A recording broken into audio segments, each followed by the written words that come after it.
स्वाभिमान।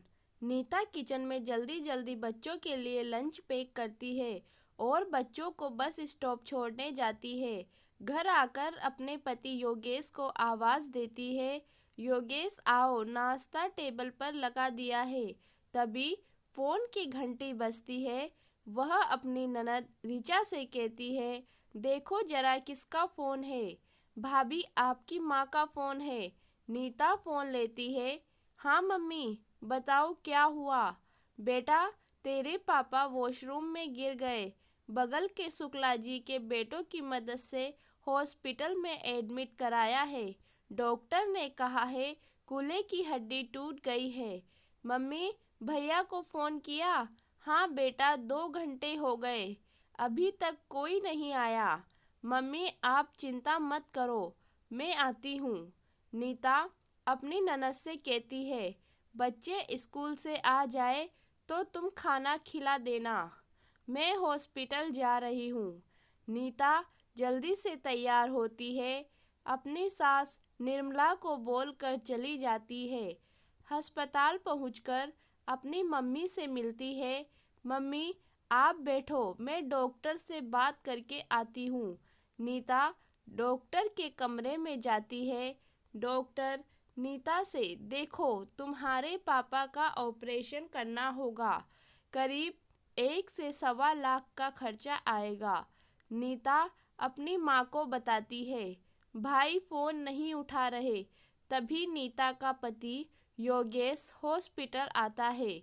नीता सारी बात अपने पति को बताती है, लेकिन योगेश पैसों से मदद करने के लिए मना कर देता है।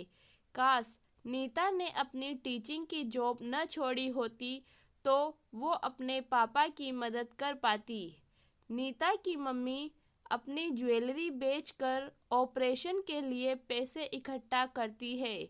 नीता का भाई हॉस्पिटल देखने आता है, लेकिन पैसों से कोई मदद नहीं करता। नीता के पापा ठीक होकर घर तो आ जाते हैं, लेकिन वह मन ही मन बहुत दुखी होते हैं। वह सोचते हैं, मैंने अपने बेटे को इतना पढ़ाया लिखाया, इस काबिल बनाया, पर आज हमारी मदद को कोई नहीं आया। यह चिंता उनको खाए जा रही थी। अगर उनको कुछ हो गया तो पीछे उनकी पत्नी का क्या होगा। और फिर एक दिन काफ़ी देर हो गई। नीता के पिता नरेश जी काफ़ी देर तक सोकर नहीं उठे। नीता की मम्मी पूजा करके चाय बनाकर लाती है और नरेश जी को उठाती है, पर यह क्या, नरेश जी नहीं उठते हैं। नरेश जी सबको छोड़कर इस दुनिया से जा चुके हैं। नीता की मम्मी अपने बेटे और नीता को फ़ोन करती है। सभी लोग घर पहुंचते हैं। अंतिम संस्कार के बाद नीता का भाई अपनी माँ को अपने संग ले जाता है, लेकिन कुछ ही दिन में नीता के भाई भाभी में माँ को लेकर झगड़े होने लगते हैं। आखिर माँ परेशान होकर नीता को फ़ोन करती है, बेटा मुझे अपने घर पहुँचा दे। नीता अपनी माँ को उसके घर ले आती है। नीता सुबह शाम खाना बनाकर अपनी माँ को देने जाती है। उसकी माँ का घर उसके घर से आधे घंटे की दूरी पर है, लेकिन नीता की सास निर्मला को ये सब अच्छा नहीं लगता। वो आए दिन नीता को सुनाती है, यहाँ पर कोई लंगर नहीं खुला है। ये बात नीता को बहुत बुरी लगती है।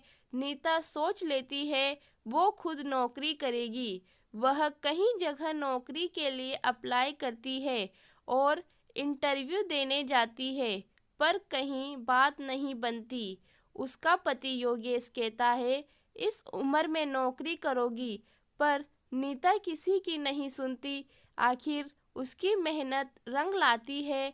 उसको एक स्कूल में नौकरी मिल जाती है, लेकिन उसका नौकरी करना उसकी सास निर्मला को पसंद नहीं। वो नीता से कहती है, अगर तुम्हें नौकरी करना है तो तुम अपनी माँ के घर चली जाओ। नीता के स्वाभिमान को बहुत ठेस पहुँचती है। वह सोचती है जिसके लिए उसने इतना किया आज एक पल में ही उन्होंने मुझे पराया कर दिया। आखिर मेरी माँ की तरफ भी तो मेरा कुछ फ़र्ज़ है। वह अपना सामान और बच्चों के साथ अपनी माँ के घर रहने आ जाती है और एक दिन निर्मला जी को तेज बुखार आता है। जब यह बात नीता को पता चलती है तो वह दौड़ी दौड़ी घर आती है और अपनी सास निर्मला की देखभाल करती है। निर्मला जी को अपनी गलती का एहसास होता है। वह नीता से कहती है, बेटा अपने घर वापस आ जा। निर्मला जी नीता की मम्मी के घर आती है। चलो बेटा अपने घर चलो, अब से समधन जी हमारे साथ हमारे घर में रहेंगे। तुम अपनी नौकरी करना, हम दोनों मिलकर बच्चे और घर को देख लेंगे। योगेश भी उनकी हाँ में हाँ मिलाते हैं। तो दोस्तों, आपको कहानी कैसी लगी? कहानी अच्छी लगी हो तो प्लीज़ लाइक करें, शेयर करें और चैनल को सब्सक्राइब करें।